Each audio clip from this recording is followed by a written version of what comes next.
للکافرین لیس لہ دافع، کافروں کے لیے وہ دافع کوئی نہیں ہوگا اس کے لیے کہ دفع کر سکے، ہٹا سکے، وہ تو آئے گا۔ اس میں بڑا اختلاف ہے، بہت کم لوگ ہیں کہ جنہوں نے اس کو تسلیم کیا ہے کہ یہ عذاب طلب کرنے والے محمد الرسول اللہ ہے۔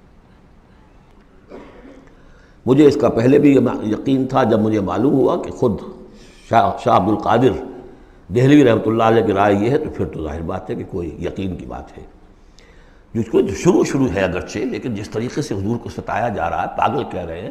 وہ جو میں نے کئی مرتبہ بیان کیا کہ پہلے 3 سال تک تو ساری پرسیکیوشن جو تھی وہ پرسن آف محمد صلی اللہ علیہ وسلم، ذات محمدی پر مرکوز تھی، کہ ساری بس کی گانٹھ یہ ہے if we can kill his will تو کسی اور کو کچھ کہنے کی ضرورت ہی نہیں، داعی بیٹھ جائے تو باقی تو خود بخود ہی بیٹھ جائیں گے، ان کی حیثیت کیا ہے؟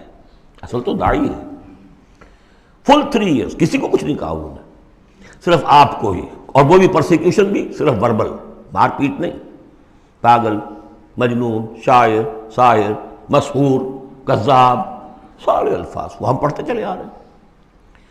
اس کا ایک رد عمل بھی تو ہوتا ہے نا، آخر محمد رسول اللہ بھی انسان تھے، تو انہوں نے کہا کہ اب ان کے اوپر عذاب آنا چاہیے، اور اس کا جو جوڑا ہے وہ سورہ نوح ہے۔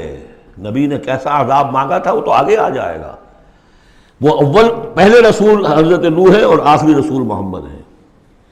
سأل سائل بعذاب واقع للکافرین لیس لہ دافع۔